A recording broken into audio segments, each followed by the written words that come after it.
All right. Hello, everyone. Welcome back. My family and I just finished our summer vacation and we wrapped up a recent trip where we were visiting relatives. All of a sudden, it hit me. That was so relaxing. We've been so busy this summer and this year caring for our special needs children, we never realized how much we needed this break to get away and visit others. And it really felt great having our kids spend time with other people too, getting a chance to do just what we wanted to do versus what our kids needed us to do. And so once we got back, Brian and I shared stories from similar experiences, and we realized we need to write about this. And the reason is that we, and all parents of special needs children really, are so consumed with taking care of our kids' unique challenges, we overlook our own individual needs. The need for some respite time for ourselves, the need to socialize with other adults, the need to spend time together with our partner or our spouse. All of these needs and many others are often overlooked or even overshadowed by our kids' needs. Now, there's nothing wrong with placing our children's needs ahead of our own. We are parents, after all. Parents see it as a badge of honor to sacrifice for their kids. However, like everything else in life, too much of something is never good for you, and it can lead to burnout if it goes unchecked.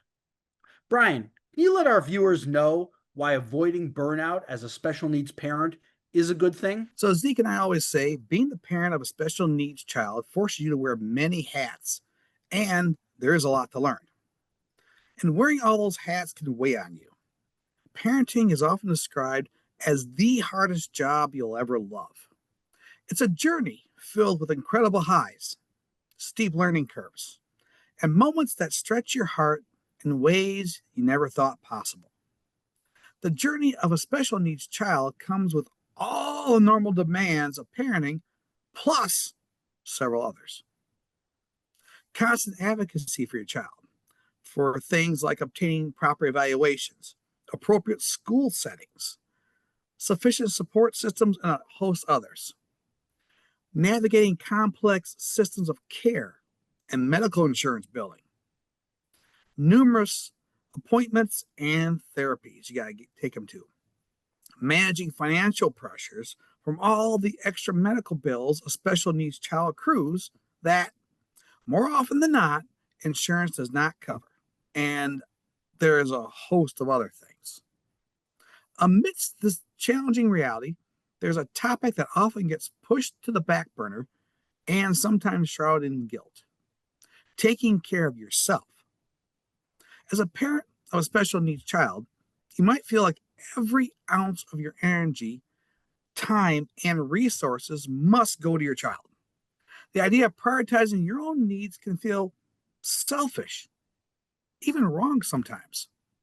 But here's the truth, and it's a crucial one.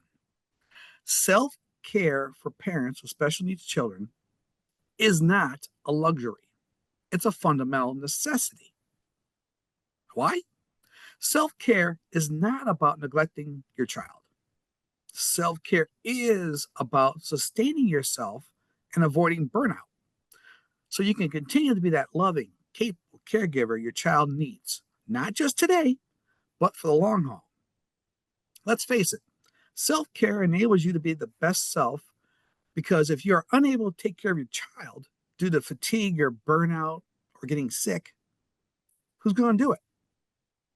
We'll talk about this in a lot of detail in this week's article, and also the following: why self care is not negotiable, why taking care of yourself benefits everyone in the family, how to reframe the guilt you may feel for getting some self care, simple ideas for starting your self care journey, ways to incorporate self care actions into your daily life and build new habits, plus many, many other things. Click on the attached link in the description below to read our article today and to get started on your self-care journey. If you want to see our full article on why prioritizing self-care is so important and how to get started, just click on the link below. And if you also want professional one-on-one help to jumpstart your financial journey, schedule a call with me using the link provided at the bottom of this video as well. Brian and I have figured out the things that have been keeping you up at night. We have the knowledge, the experience, the products, and the services that can help you avoid the pitfalls that we experienced on our journeys. Facing all of this can get overwhelming. We know that because we've been there. And most importantly, with us by your side, you're never alone on this journey. We're your resource, your guide, even your confidant if you're struggling to sort out your financial situation. And last, but definitely not least, if you want to have more of these types of videos sent directly to your inbox, do the big three to keep our videos coming to you.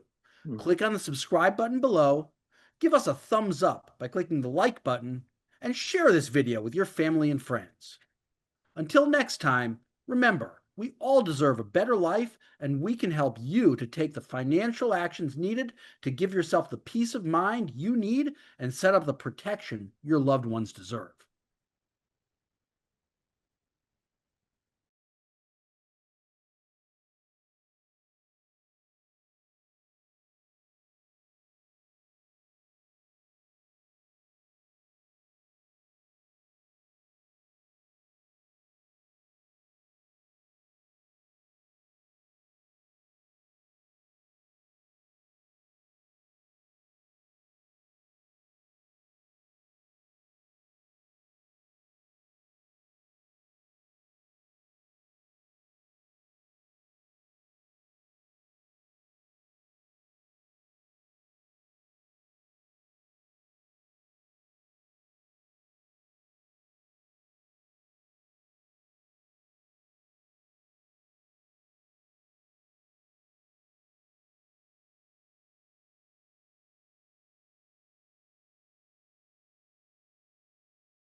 Hello, everyone. Welcome back.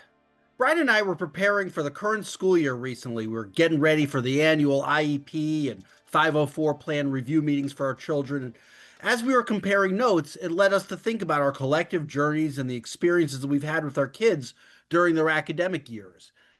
I'm talking about the countless meetings with the teachers and the principals to argue over the goals and the implementation of their IEPs, the calls from the principals telling us about the outbursts that our kids created, when in fact it was their needs not being met that led to their acting out, even the lawsuits that were filed and won against the school or the district to get extra spacing on a math test. These are all true stories. And it made us think, we wish that we knew then what we know now. Boy, that could have helped us. And that led us to thinking about our faithful readers and viewers, like you. Do they know about these things and what to do? And so Brian and I realized we really need to write about this. As we've said many, many times, parents of special needs children wear many hats, and this is one of them. Knowing your rights as a special needs parent for both dealing with school administrators and finding free support services are things that can help save you hundreds, maybe even thousands of dollars a year in intervention programs, therapies, services, and legal fees. Who doesn't like free money? And so today's video tip is focused on your little ones, the ones from ages 0 through 5 years old. We want to help tell you what to look for, what support services you might need and that they might benefit from.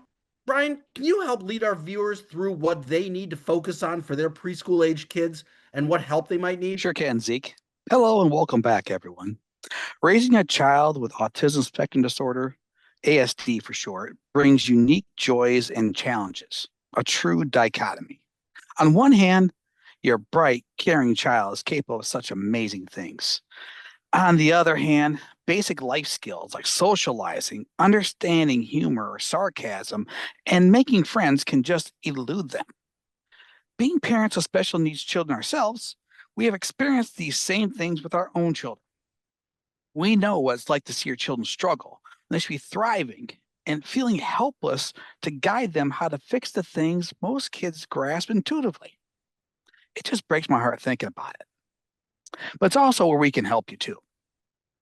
We are your trailblazers who've already created the path for you to follow. Now the $10,000 question. Where to start? When tackling any problem, always start with the basics. Since your preschool child is a preschool age for this discussion, here are the things you need to focus on at this stage in their life. It's all about three things: detection, intervention, and skill development. Just think DIS for short. For detection, you can get your pediatrician or specialist to use a modified checklist for autism in toddlers, also called MCHAT, which helps identify early signs of autism. While this screening is a crucial first step, a more formal evaluation is necessary for both a formal diagnosis and to determine support services eligibility. Once a diagnosis is determined, early intervention is crucial. The reason for this is the sooner you treat them, the better their chances of thriving. Early intervention services are often state funded under Part C of the Individuals with Disabilities Education Act, IDEA for short, for infants and toddlers from birth to age 3, and through local departments of health and education. Also, there are a lot of early intervention programs that include a range of therapies that your child may need, such as speech therapy, occupational therapy, physical therapy, applied behavior analysis, ABA for short, and a host of others. Plus, a lot of those services can be made available when they start preschool special education programs too, often paid for through your child's public education. We go through this in a lot of detail in this week's article. The early intervention programs are key for your child's growth and development, since these programs will help teach your child the skills they will need to thrive in both school and life. Lastly, the skill development doesn't stop with your child. You'll need to level up your parenting skills too. The reason for this is that your child's unique needs will also require unique skill development on your part. For example, and to keep it simple, here are 3 pieces of advice we've learned on our respective journeys that will help you on your journey. Number 1, patience and understanding. Can't emphasize that one enough, because autistic children often process information differently. What seems obvious to a neurotypical person may not be clear to them. Number 2, clear and explicit communication. Assumptions about understanding can lead to a lot of frustration. Break the instruction down into small, concrete steps. Number 3, look beyond the surface. Always consider the underlying reason for the behavior. I can't stress this enough. This gets misinterpreted a lot. Look for the reason behind everything. For example, is it sensory overload? Is it a communication difficulty, anxiety, or just a misunderstanding of social expectations? Children with autism may struggle to communicate their needs, leading to a behavioral problem. Let's face it, parenting isn't easy, and parenting special needs children definitely requires a unique skill set. So take the time and learn the reason behind your child's behavior. We'll talk about this in a lot of detail in this week's article, and also the following. What's an IFSP and IEP? What are your rights as a parent in the IFSP and IEP meetings? Where to find support services for your child? Additional tips for learning to parent your special needs child, plus a host of other things. So click on the attached link in the description below to read our article today. First of all, as Brian said earlier, if you want to see our full article about early childhood support services, click on the link below. Or if you also need personal one-on-one help to jumpstart your financial journey, schedule a call with me using the link provided at the bottom of this video. Brian and I have figured out the things that have been keeping you up at night. We have the knowledge, the experience, the products, and the services that can help you avoid the pitfalls that we experience on our journeys. Facing all of this can get overwhelming. We know because we've been there. Most importantly, with us by your side, you're never alone on your journey. We're your resource, your guide, even your confidant if you're struggling to sort out your financial situation. And last but definitely not least, if you want to have more of these types of videos sent directly to your inbox, do the big 3 to keep our videos coming to you. Number 1, click on the subscribe button below. Number 2, give us a thumbs up by clicking the like button below. And number 3, share this video with your family and friends. Until next time, remember, we all deserve a better life, and we can help you to take the financial actions needed to give yourself the peace of mind you need and set up the protection your loved ones deserve.